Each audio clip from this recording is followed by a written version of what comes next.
Hey everyone, and welcome to Invisible Walls, episode 201. That's right, big episode 200 is finally in the rear view mirror. Hope everybody enjoyed it. By the numbers, it looks like a lot of you guys watched it, which is great. Thank you to the folks in Europe who stayed up way late, 3 or 4 in the morning. They stayed up until to watch the show. We really, really appreciate you guys. So thanks for tuning in.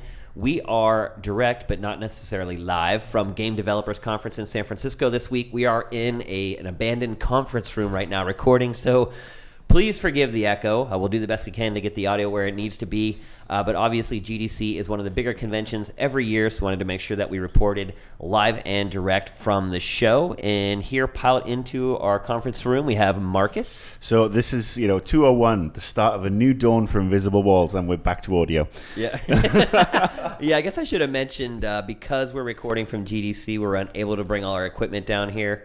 So we are going back to kind of audio only this week, just this 1 week. Next week, we will go to the plan that we kind of laid out in 200, which means we will have cameras in the room going forward. But this week is a throwback episode of IW. It's a bit of nostalgia. It's one for the old school fans. Yeah. So all of you guys who are all sad, thinking that, oh my God, I'm going to have to look at these guys every week from now on, this one's for you. Chris Wynn is on the show today. Hello. The snarky Patrick Morales. A new development. The doppelganger of the real Patrick Morales is here. That guy died a while ago. Well, I think it's because didn't he get frisked at San Francisco airport or That something? must have done it. The strip searched. They found the stuff. Yeah. Whatever that is. Whatever it was clogging up the snark factor, and now it's gone. Did you break bad? And Ryan Stevens is here, as always. Hello and goodbye. Here we go. All right, so this past week, the very first trailer dropped for Assassin's Creed 3. A little early by AC standards for us to start looking at the game already. Not complaining one bit, mind you, but usually we don't get a look at the game until a little later than now, usually around E3. So we're definitely rolling out some media for that game a little early. Now, we have a caveat here. At GDC, we are all getting a chance to look at this game for the first time. Marcus actually has seen it already. I have, because I'm that awesome. But the problem is that all that information, like a lot of stuff from GDC, is embargoed until, the end of the month? Well, If this was an episode of Pee-wee's Playhouse, embargo would be the secret word for this episode. You're right. Yeah, it's embargoed for 2 weeks. But I think one thing I can say that's outside of embargo that, I think Ubisoft realized that Revelations did not really scale the heights for a lot of the fans. So maybe they're starting a little bit early with a new, with a new direction. So That could be. Yeah, makes sense. Well, if we're going to talk abstractly, I mean, I skipped Brotherhood and Revelations because I wanted 3. I knew these guys, they take a couple years to put out a new game instead of, reusing assets. And yes, they add a couple of things, but I'm waiting for this new game. And yes, just looking from the trailer, you can tell this is drastically different. I mean, by switching continents and the level of Not even continents, architecture. it's the time period. I mean, it's the I Revolutionary actually War. think that's cool because in some ways it's more advanced because it's at a couple hundred years, but in other ways it's kind of pushed back away because it doesn't have all that infrastructure to grow on. So but I am expecting a lot more guns this time. Yeah, so to set up the conversation, we can talk about things that are in the trailer, but we can't talk about what is being shown here at GDC. First of all, let's get our impressions of the trailer. We kind of saw the screenshots before the trailer. I saw the screenshots and I got totally geeked out of my mind. I was way hyped for it. After watching the trailer, I think my anticipation was quelled a little bit. In what way? I don't know. Maybe I just didn't feel like they showed what I was going to hope they were going to show in the first trailer. I don't feel like it kind of told the story of what's going to happen. It just seemed like, okay, you're an assassin set in the Revolutionary War, but I couldn't figure out how the assassin plays with both sort of the Americans and the British. Sure. I think it's also a case of, we still have E3 to go, and I'm sure we'll see a lot more in over the next couple of months. And it's funny. I mean, honestly, I'm going to abstain from judging the trailer because it's going to be hard for you. Yeah, having seen what I've seen, anything I say now is going to be tainted. I don't want Stone Chin to break through the door and kick my ass. So I'm going to actually abstain from evaluating the trailer. What about the parkour in the tree? That to me was probably the coolest part of the trailer. Cool in some ways, but kind of weird in others. I can totally see how freerunning works within the context of, say, Venice, the rooftops. all those high buildings that you can dive off of, all those neat little banisters to run over. With trees, it makes me wonder, like you can make that work in a cutscene like this, but I can already imagine doing it in the game. And, will the trees look perfectly aligned so that it's like a railroad in the, canopy? It's a little worrisome that every scenario might be just set up to go through it one way, whereas with the other environments with buildings and things like that, you had a little more leeway to kind of choose how you wanted to scale something. Mm-hmm. But I just wonder if it's even possible for them to program a game in such a way that you could go anywhere you want in a tree. Sure, and Chris and I were joking about it the other day. Like, he looks like Tarzan. Yeah, it does look a little bit like Assassin's Creed Tarzan. So, I mean, is this, as opposed to just running one way, through the tree, are you expecting branches? Ha. You're so punny. One thing that I do like about the trailer is that even though it doesn't really illuminate too much about who this Connor assassin guy is or what he is doing in colonial America, it paints that broad stroke of how you might expect stealth and combat to work in Assassin's Creed 3. It's less about subterfuge and infiltration and more like being straight up guerrilla warfare. I'd agree. Yeah, I mean, there's no place to hide, right? You're just kind of out in the woods and out in a field. So honestly, the when I watched the trailer, the first thing I actually thought of, and I'm a little embarrassed by this, is The Patriot, the Mel Gibson movie, where it's like, the British dudes are like, we have to line up. This is how war works. While like Mel Gibson's like, I'm going to kill you one by one. Nope. .jpg. Yeah, it's not going to work. It looks Praise like Jesus. Animals have a big part in the game, which could be really cool or could be really lame. Animals. Yeah, like wildlife, like deer and bear and. I haven't heard of that. Well, you see the wolf. You see the screen. wolf. You show the wolves eating the guy, and in the screenshots you see him hunting animals. So. And did you guys notice in one of the I think Game Informer screenshots, you see the assassin dude killing a blue coat as well as a red coat. Both sides, yeah. So it's not just anti-Britain or whatever. And see, that's why I was a little disappointed in the trailer, because I saw the screenshots first, and I'm like, it looks like you're playing for both sides, but in the trailer, it looked like you're only sort of going after the British. So it'll be interesting to see how that all plays out. Well, maybe the blue coat was Benedict Arnold. That could be, actually. Yeah. Maybe one of the missions is you assassinate Benedict Arnold. One thing that still kind of sticks out to me is that I liked from the beginning when you have Altair there in the Middle East, and he fits in terms of his assassin garb and the region and the culture. And it works in 2 because Ezio's kind of within the Italian Renaissance, and everyone has, those crazy get-ups and the kind of extravagance. With 3, it feels kind of weird that you have the blue coats, the red coats, and some dude in a white outfit. He doesn't really fit in with leather society. stocking. There's a disconnect there, at least for me. Well, yeah, I mean, there's that one screenshot where it shows him like walking into town, and there's all these people in these powder wigs and everything, and then there's him in his assassin's outfit. Hey guys, don't mind me. It's looking cool. No one will know I'm an assassin, right? Yeah. The other part too is that most of the buildings back in that time period were like 2 stories tall. They were rarely over 2 stories. It's so. Well, I'm excited to see.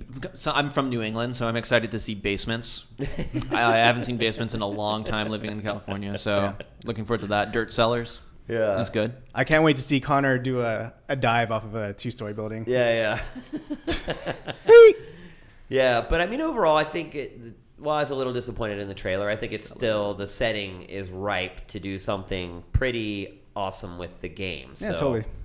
Are you guys all pretty excited for it? Smallpox DLC. Yeah. Day 1. Ask me in 2 weeks. Yeah. I mean, literally, I think in 2 weeks we're going to have a corking conversation about this when that embargo lifts. Yeah. What about you, Chris? How are you feeling about it? I just have more questions, than observations, I guess. It's just more like, how does this tie in with Desmond? Does it tie in with Desmond? Are we still following that art? Right? It does, yeah. I mean, other than that, they'll never tell you that, though. I mean, that's the one thing they'll leave unanswered until you play until launch, yeah, pretty much. And then of course the graphics. Just wanting to know if that's all in game, like especially the last part where that stuff all appears looks like it's in game to me. Yeah, there are some parts that look like it could pass off as you can say it was CG and I'd be like, oh, it probably looks CG, but if you say it's in game, my mind's blown. It looks really good. Which the one shot with the vista with the troops marching in the valley, that's pretty impressive on a technical level. So I mean the interesting aspect as the Brit is that we saw that Ryan showed us the trailer. You know, there was the trailer and there was the remix trailer with America Fuck Yeah on it, which was hysterical. Look it up on YouTube. Yeah.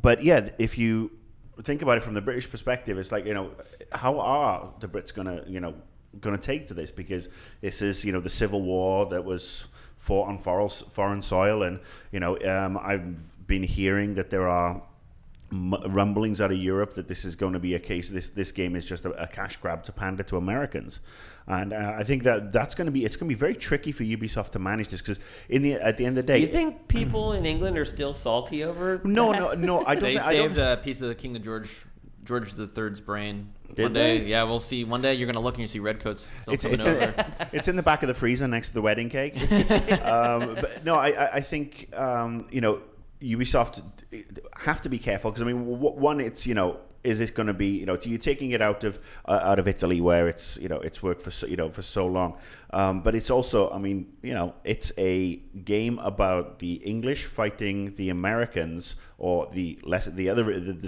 English soon to be Americans, and it's published by a French company. Yeah. And let's face it, the Brits and the French don't really get on. So I'll be interested to see how it works out. I'm sure they'll do a good job with it. But yeah, I mean, that's going to be interesting to me. Wake me when you need me. All right, so for Invisible Walls episode 200, we mentioned that Daniel Bloodworth was not able to be on the show, and there's a reason for that. He was up in San Francisco checking out Halo 4 for the very first time. Daniel, welcome to the show. Hey. So the embargo just lifted this week. That's why we couldn't talk about it on last week's show, but now we can really get into it. First of all, guys, what are your impressions of Halo 4 just overall, based upon what we've seen so far? Well, as the person who's only seen the video doc and talked to Daniel, I think I guess it's good in the video doc that they did put up the kind of side-by-side stuff, because you can see a difference when you see it that way, but I don't know. At least from a visual stand, which I realize isn't a big point for a lot of people, it still Well, just for a lot of people in the Halo franchise, visual fidelity is a big deal. Well, it looks good, but it doesn't. You know, it's still not that monumental step I think people are hoping for. I mean, I think we're starting to see that we're maybe a little tied to this generation's hardware. Yeah, I don't see 360 games getting a whole lot better looking before. I will say, not really what I saw in the vid doc, but from talking to Daniel, though, it did sound like there are some interesting things afoot. Though. Yeah. Well, it's interesting that you say that, though, because my impression of seeing it in person, and of course, they had the giant screen and everything that I'm sure they tuned, but, you know, my impression is that this is the first time that I've seen a Halo that looks like a new Halo. Really? You know, and I think it's probably, you know, with the art direction and stuff like that, and you know, the detail that they put on the textures and the lighting. They have changed the Spartans pretty significantly, right? Yeah, I mean, it's more of kind of a mesh suit with the armor bolted on top now, rather than that bulky toy-looking armor. So, and what was the rationale for changing? I mean, it's kind of weird, right? Because you have like all this history with the Halo franchise where they look the same. How are they going to rationalize that all of a sudden their armor has changed? I'm not sure if they'll address that in itself so much, but a lot of it is that they want people to feel like, yeah, they're a powerful superhuman kind of character with a lot of athleticism. So I think some of those kinds of things are going to change in the gameplay. I wonder if Master Chief like comes back and he's like, this armor isn't getting it done, and they say, well, we have this new prototype, you should try it on. Yeah, but I think he might even have it in the teaser, right? He has new armor in the teaser that was put out? From E3? I don't remember. He looked for sure. the same to me. So maybe it is something that when he gets to his next mission, that it gets presented to him. What is also interesting is, you know, that they seem to be focusing a lot more on story. They want a more sophisticated story. They sound like they want to have places where a player makes a choice. Whoa. And even some sort of justification for why multiplayer happens, which sounds kind of odd, but I don't know. Do they even need to do that? But like, you know, you have to think really about asking again, for that? Like rationalize why I want to play deathmatch. Like, not really. Yeah, I don't think so. But it's interesting to see them going there, and I think think it's odd that they mentioned it the first time they showed the game off. Like, it's kind of a big deal. Like, to me, that would just be kind of a cool Easter egg, maybe, that you just leave in the game and you don't tell people about. Maybe they're just trying to. I mean, it's not Bungie. Maybe they're just trying to stake their claim that they're trying to make this more coherent universe that even stretches into the multiplayer arena. Yeah, even though that's I'm wondering basically how it like works, yeah. how like Oddball. Oh no, the oddball has arrived. How will we ever? Oh no, the Juggernaut. I don't know. It still seems kind of silly, but they're definitely very aware that this is a new step, and a foundation for where things are going to go for the next 10 years or whatever. So you see that in kind of every decision, and they're reworked the audio on the rifles, and they've all this art that we've talked about, and all this focus on story. And the vignette they put out, they showed people firing real weapons. Yeah, I'm sure that was the recording sessions to Right, but why would they be firing real weapons that are available now in this series? Is that? But no, that's a source, sound effect right? recording. Yeah, you got to manipulate that to get whatever sound you want. And from what I heard, the battle rifle sounded a lot beefier. Yeah. Because what we saw in addition to what was in the documentary is they basically just had those maps there open, and they walked around or flew around those maps, so you could just kind of see them controlling it and shooting off the gun. But again, that gun's the only gun that they're showing right now. They're not showing who the new enemy is, or but they want you to feel like it's a challenging ancient threat. And so there's definitely a long way to go to see where they're going to go with it. Didn't you say there was some more kind of like visceral first-person stuff going on as well? I think that's more of kind of the chatter around. They didn't really say as much in concrete, but I know that like somebody had mentioned, Mirror's Edge as an example. But that's more kind of the hearsay that's been surrounding the things that they've said.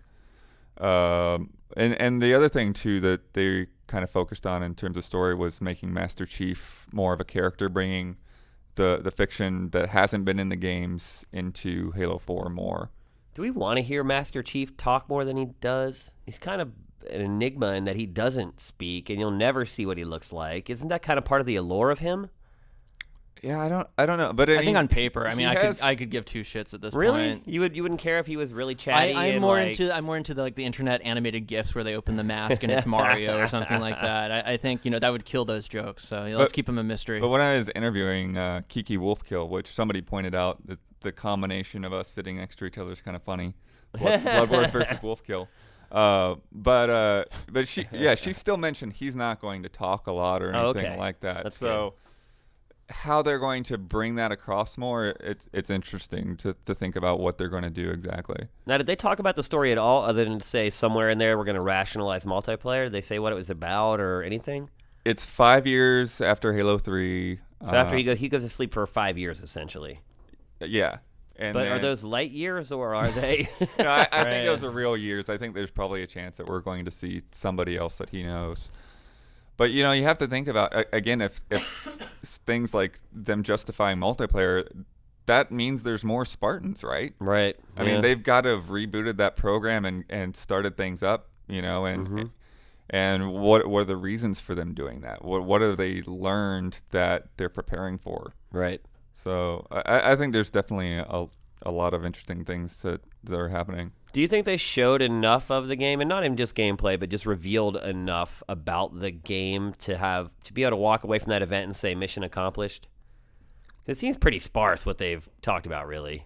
Well, I think it's interesting that what they've shown really is just bits of multiplayer. Yeah. They haven't shown anything in regards to the campaign. So it's been multiplayer, and it's been kind of a direction. And I think that's the thing I walked away from it the most is I have like confidence in this team that they get Halo and they love Halo, but they're not afraid to branch out and do their own thing. Now, they're saying the graphics engine is a work in progress right now. It's not finalized, right? Yeah, I think they're rebuilding a lot of that stuff. But I think at this point it's probably not going to change much visually from what we're seeing in these first few glimpses. But we're seeing very limited stuff. We're seeing some pretty industrial white environments and just the armor and things like that. So if you think about going into an organic area or an ocean or something like that, you really don't have any hint at what that could look like. Right. So what's your overall opinion? You more excited for it or less excited for it now that you've seen it firsthand? I'm a lot more excited for it. Good. I really wasn't, anticipating it that much. I think people remember a few episodes back when we were talking about our most anticipated games. Yeah. I kind of felt like that was out of place, and now I don't. I think that it really... We got one right. I think that they really do have a potential to go for a really good direction. Okay, cool. Ryan, what are your impressions, finally? I think I'm kind of at the same level I was before, not having seen it firsthand. It's interesting. I think, I don't think they're going to fuck up the series or anything like that, but I think I need to see a little bit more. I liked Reach a lot, but I still think the multiplayer I thought was a lot better than, not a lot better, but like more evolved than 3. But it felt, I skipped ODST, but going from Halo 3 to Halo Reach, even with the kind of the protagonist kind of being different, it just kind of felt a little bit more of the same. There's some sweet level design and stuff, but I kind of just felt like I've kind of gone through this rodeo before. Hello. I'm a 3rd generation AX400 android. I can look after your house, do the cooking, mind the kids. I organize your appointments. I speak 300 languages, and I am entirely at your disposal as a sexual partner. All right, so now we're going to talk about the GDC, the big convention that we are at right now. I'm recording on a Wednesday as usual, so we still have a couple days left of the show, but about a couple days in, GDC, little weak this year. Smells of weed. That's San Francisco, not GDC. Those developers. But yeah, I mean, I don't even know if it's weak. It's just the fact that everything we check out, they're like, okay, you can put this up in 2 weeks. Okay, you can put this up in 3 weeks. So a lot of the stuff that we've seen, No, it's weak. we can't even talk about. I looked at it. last year's schedule, which was weaker than the years before too, but like there was a lot more stuff. I mean, let's keep in mind, and we say this every year, that it is called Game Developers Conference, and it's really about the developers and them networking and recruiting Right. and things like that. So And that's what it should be about. Right. And, this is my Yeah, first no, GDC ever. this is your first one Yeah, ever? my first one ever, because when I was in PR, I used to say, all right, dev team, I don't want you doing builds to present to the press. I want you to go off, pick up some new tricks, network, hire some new people, chill, get bollocks, smoke some weed, whatever you're going to do, and just have a breakaway and come back refreshed and ready Yeah. to go. And now it's, like I said this last year, I think, it's evolved into this, mini pseudo E3 where there are, some companies are showing stuff behind closed doors under heavy embargo. Some Pretty much companies everything is behind closed doors under heavy embargo. But this is literally the exact same conversation we had last year. It is, Yeah. yeah. So But I mean, now having been this being my first Uh-huh. GDC, and I'm actually here, I actually stand by while I'm having fun, and it's a very chill atmosphere, and I've been out on the piss every night. I still stand by the fact that I don't think we should be here as a media. I don't think that, unless it's to cover some of the keynotes, let the devs do what they want to do. and no keynote this year. Yeah, which is a lost opportunity for Nintendo with the Wii U coming out this year. I mean, why didn't they do a keynote? Perhaps they're not targeting the core gamer this year. Yeah, I don't know about. I mean, that's what all they're saying is they're targeting. Well, the Apple core had gamer their with press this. conference where they were. Yeah, the Oh, biggest yes. story from GDC is actually the iPad 3, or what are they calling it? The new iPad? I think it is iPad 3. It's iPad. The No, it's HD not. The new iPad. Really? It's called Not its HD, official not name 3D. is Not the HD. the new iPad. Ooh, And the unofficial, shiny. the unofficial name is conning another bunch of hipster douches out of a lot of money. Well, like- so they can Oh, look come cool on, in Marcus. Starbucks. Fuck you. You love your fucking iPad, and I know you're getting your Snapdragon money now, but fuck you. That No, is fucking ridiculous. Look, I'm calling you fucking out. Oh, you know what? Well, I'm going to sit and fucking respond. I did buy an iPad when it first came out, and I like my iPad a lot. The problem I have is that every fucking year there was a new iteration. Yeah. It's 2 or 3 times the cost of a decent gaming console, and every single year they incrementally increase it. And it's basically That's as gamers we get absolutely pissed off when people hold stuff off their disc. all and true, save but it for you DLC. fucking loved your iPad. Yeah. I love my iPad. I haven't actually used it much in the last couple of months because I was very lucky to get the Galaxy, which I'm really quite liking for a start because I can have Flash on my fucking web browser, which is fantastic. If you want something that you should really be pissed off about, it's Epic coming out and saying that the new iPad is more powerful than any of the current consoles. By And 4 becau- times. Right.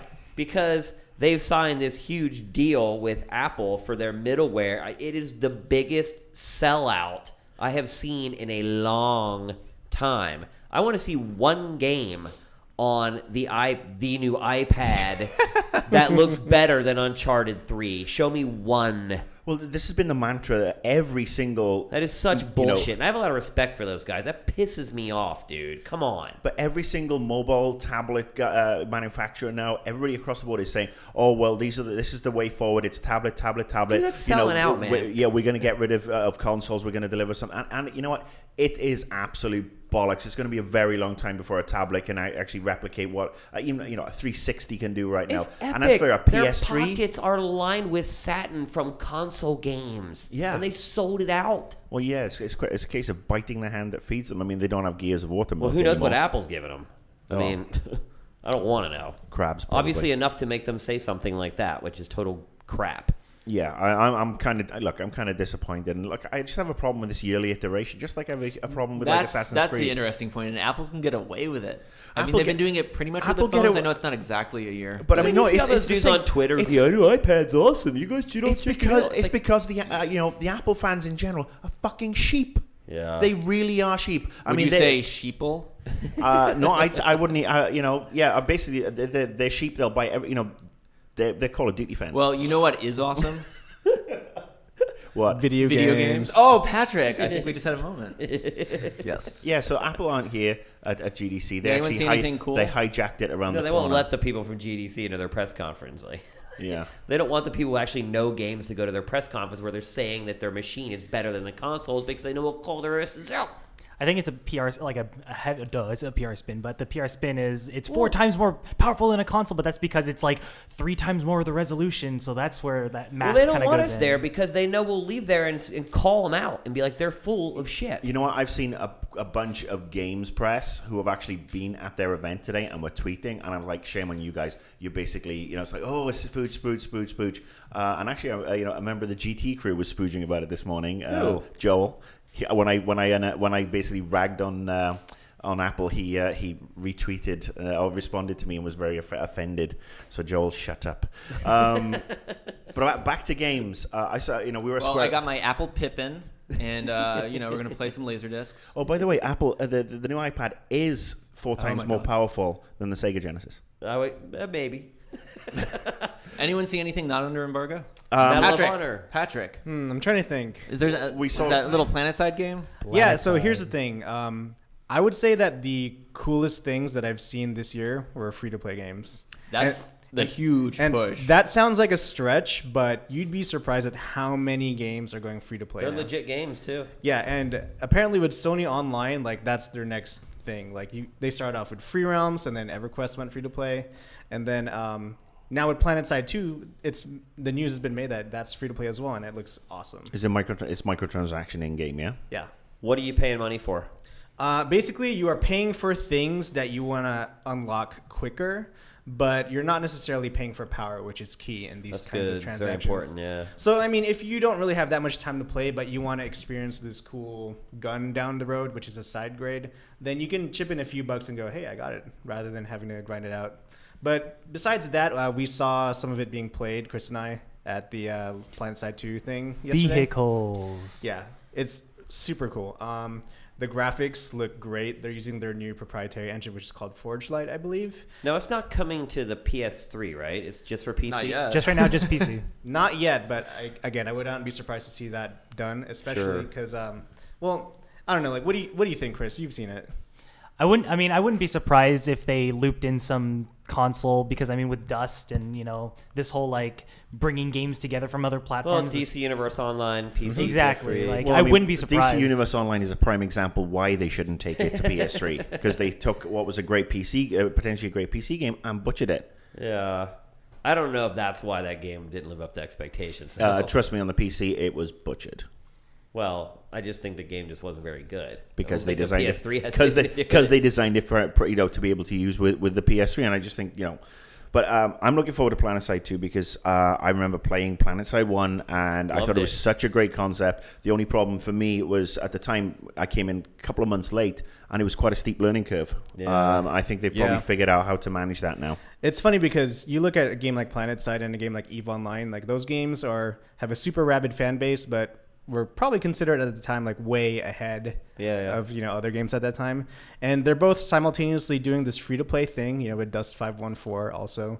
And they're coming back and doing a very interesting spin on, connectivity, shooters, et cetera, et cetera. In other news, I also did get to check out MechWarrior Online. So I've seen some good things about that on the Twitter. Yeah, and it's the first kind of real MechWarrior game in a decade. Yeah. It looks really cool. Which used to be one of the biggest franchises. Oh, totally. Hey, PC Patrick, gaming. you've also seen Hawken. Yes. right? Like But not here. Not here, but Not you've seen here. Hawken. Like, I mean, do you feel more affinity to one or the other at this point? Hawken is kind of its own thing, and I'm reminded more of like Armored Core, like the fast Japanese style mech game. I shouldn't say that because Hawken is a little more deliberate than that. But MechWarrior seemed really cool because of its total throwback to those old games. And one interesting thing about it is that it is CryEngine 3, so it looks super Amazing, nice. yeah. And again, that's another free-to-play game, so Wow. they're definitely stepping There's it up. Tribes Ascend as well. I mean, Yep. this seems is 2012 the year of the mech. The free game, yeah. The free mech game. We saw Line of Defense by Mr. I'm Derek bringing Smart. Mechie back. Yeah. Yeah. So probably the biggest announcement here at the show that we can actually talk about right now would probably be Medal of Honor. Well, what else would be bigger? Have you seen the David Cage tech demo? It doesn't matter. It's not bigger than Medal of Honor. To me, it Well. is. I don't know. The last Medal of Honor, I think, burnt a lot of people. You'll watch people lining up to watch that debut trailer. I'm kind of more excited about SimCity. You mean I don't that think he's big event joking. they brought everybody to where they didn't show the game? Oh no, I wasn't talking about the event. I'm actually excited Just to see in that. general? With Firaxis bringing back XCOM this year and SimCity coming back next year. I think I watched the XCOM B-roll they sent us like 6 times. I think that game's gonna be good. Looks cool. Medal of Honor, it just inches ever more closely to Call of Duty. Military shooter number 47. Well, it's called Medal of Honor Warfighter. It's like, wait a minute. It's almost like Ubisoft knew that they were working on this game, so they decided to call their game Advanced Warfighter before this game could come out. So it's Isn't that like kind of we redundant? also ran. Warfighter. They're running out of permutations and combinations of like future warrior, soldier, modern warfare, blah blah blah. You've actually just named Call All of Duty the 4. games, yeah. That's the new iteration. That's what Kotick's going to be mad at you because you just leaked the title of the next one. No, that's Black Ops 2. But Oops. But yeah, I mean it's becoming increasingly difficult to tell the difference between all of these games. It's running on the Frostbite engine. It does look really good. It's a significant step up from the last Medal of Honor. But you're right. I mean, the last Medal of Honor, pretty forgettable. Yeah, I'm actually surprised they decided to make another one. I mean, it sold pretty well. That's the thing. Yeah. It sold, I think they said like 2.5 million copies in the U.S. or something. Yeah, EA cannot let Call of Duty go unchallenged. That's the thing. And we will have some Battlefield 3 news as well. I actually had some pretty interesting conversations with DICE, but that stuff's all under embargo, so you'll hear that in a future episode of Invisible Walls. But there's an event where they showed some Battlefield 3 stuff, and they showed Medal of Honor for the first time.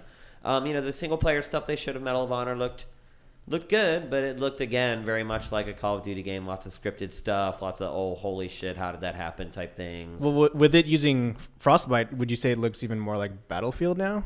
Well, yeah, of course. Yeah, I mean, yeah. it's the same engine, so... Right. But Battlefield looks like Call of Duty. That looks like it's all starting to just melt and blend together. But I think the conversation I had with DICE about Battlefield 3, it'll be interesting for a future episode, so I can't wait to kind of talk about that, but I can't just yet. So I saw some Square Enix stuff today that I liked. really?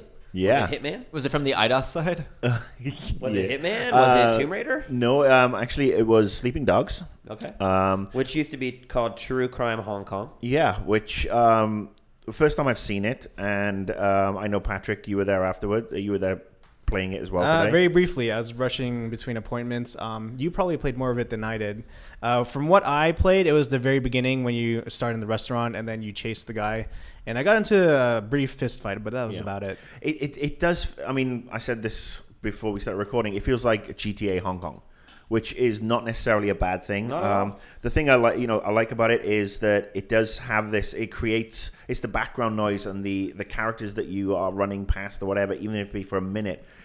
It just makes it feel how I would imagine the back streets of Hong Kong to be. I mean, I'm not going to do the accent and offend anybody, but it's like, it's like DVDs, like amazing Hollywood films, $2. Pirated video games. Yeah, literally all that stuff. The interesting thing, one of the things I did hear is that the combat is heavily... Can you pirate Sleeping Dogs in Sleeping Dogs? Can you buy a pirate copy of that- Sleeping Dogs in Sleeping Dogs? And then you play it and you pirate it again. It's infinity. It's like have to go Your brain deeper. melts. It's like Spaceballs. Yeah. Great movie, by the way. But the thing that they told me that was interesting today is that the combat is heavily. Basically, they took a lot of inspiration from Arkham Asylum and Arkham City. It's super obvious. Yeah, I mean, actually, the PR guy told me, he's like, we took, we're very inspired by it. Like the Batman. Even There's another even the game, visual prompts, like you're fighting some guy and like, hey, there's like a little light above some guy's head. Better press triangle. There's another game I saw here at the show that we can't talk about yet that pretty much they just ripped Batman, which I think people will ultimately be happy about, but Is this Robin, the video game? I can't say. It's under embargo, Marcus. Everything is. But yeah, I mean, so Sleeping Dogs, yeah, the combat is very Batman. The voice acting's pretty cool. I mean, it's heavily inspired by the movie Infernal Affairs, which was obviously then remade as The Departed, where you play this undercover cop, and had a very brief taste of the just running, chasing a guy, smacking the crap out of him, and then the driving section. Got to play that. Now, I normally hate driving sections. But I got to say, this was, kind of fun. It was like, a street race in the back streets of Hong Kong. And it was, kind of fun just messing around with the damage model. It's going to be, very, I think, M-rated. But it looked really, it looked fun. It's something that when it comes out in the second half of this year, I might actually be interested in playing, which is a rarity. Which is surprising because it was kind of canceled. Yeah. And also, the true crime games have kind of been like the cheap knockoff of GTA for a while. I mean, they're kind of enjoyable, and you just kind of fight through a lot of their issues to just kind of get through the game. So they've got to get this out before GTA 5, though. They do have to do they'll that. just be buried. And then the other one, Quantum Conundrum. I finally You said it right after that time. like the 15th time I've said it today. I couldn't get Conundrum right, which is done by one of the lead designers on the original Portal and Portal 2, and then Left 4 Dead. Kim Swift. Kim Swift, yeah. And again, this is actually a downloadable game. XBLA, PSN, and Steam comes out this summer, $15, and it's basically all about different dimensions. Fluffy dimension? Yeah, you've got the fluffy dimension. That game you've looks got the heavy dimension. That game looks awesome, but it also looks like hard as balls. Like when I watched the walkthrough video, I was like, okay, that makes sense. And then I was trying to be honest with myself. It's like this would take me a long time to figure out. I mean, it's actually kind of I'm not the best at the puzzle stuff because I am a little bit old and not agile in the mind. But I got to play the trial version, which takes you through Fluffy World, and it shows you Heavy World, where everything turns to metal, and then the dimension where it slows time, and there is one other one which inverts gravity. Didn't see that, but the puzzles, I mean, they do creep up, and they do scale up. But even in that first level, there was definitely there was some like, look at that, I got that right off the bat, and nice little moments. It is very cute. It's E-rated. So yeah, that one's a nice one for $15, and I think anything that can actually get you thinking. And it's got a little bit of humor in it. Not quite the same level of humor as Portal, though. Before we put the cap on GDC, let's go around the horn. Everybody give their favorite moment from GDC. Marcus, go. Well, I'd have to say this favorite moment is the one I've just come from. Okay. The one that you can't talk about yet. Exactly. I think that's going to be everyone's answer. No, I got a good answer. Chris. Seeing the new tech demo for the Kara? The David Cage thing? Yeah. The Quantic just, Dream. I mean, just getting to see it, played out and seeing the graphics and seeing the animations. Oh my God, the animations. Whatever it ends up being, whether it be a game or just the tech of it, I'm just super excited about it. Patrick. I'd say apart from seeing the Super Awesome Planet Side 2, when I found out that the Sins of a Solar Empire guys were making a MOBA game, I freaked out too. That was pretty nice. But otherwise, yeah, I'm kind of in the same boat. Most of the cool things are under embargo till next week, so stay tuned. Ryan.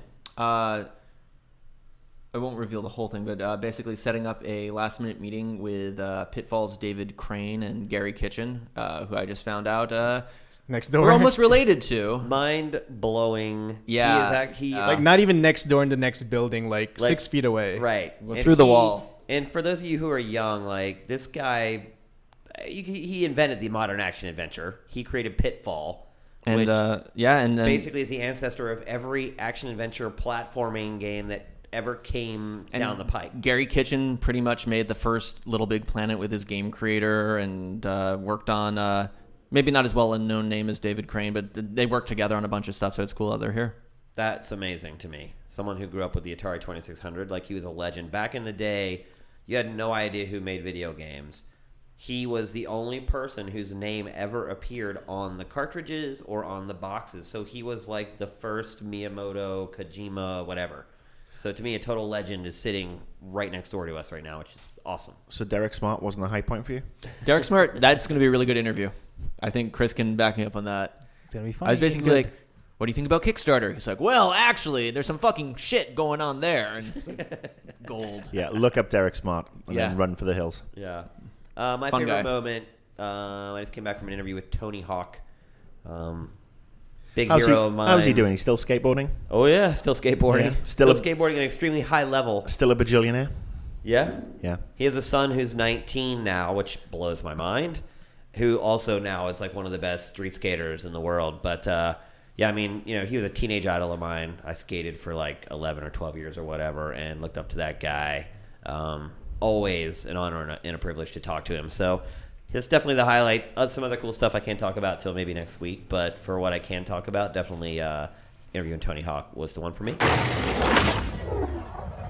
All right, so that's it for episode 201. Right now you're probably saying, there's one game that I'm wondering why they did not talk about it. Chucky Egg. Nope. Jet Set Willie. Nope. Manic Miner. Nope. Wanted Monty Mole. Nope. Sonic 4 Episode Nope. 2. Nope. Nope. Although we probably should have talked about Sonic because we got so much hate mail over our top 10 worst blockbusters pick of number one. kind of sucks. Is it a game on the iPad 3? Tails gets trolled. No, there is no iPad 3. Yeah, You Tails mean gets the new trolled. It's iPad? amazing, though. Yeah, so that game is Mass Effect 3, obviously. Unfortunately, because we've all been at GDC, we were working on Invisible Walls 200, none of us have had a chance to play it who's sitting here. Marcus, you played it a little bit. Yeah, I will say the Kinect is useless. I will say that Jessica Chobot and Freddie Prinze Jr. bring the quality of the voice acting down. But I'm about 8 hours in, and I'm liking it mostly, but it doesn't feel as good as Mass Effect 2 so far. But we'll really dig into that game next week, so make sure you tune in. But that's going to do it for this week's episode from GDC. Invisible Walls is up and out.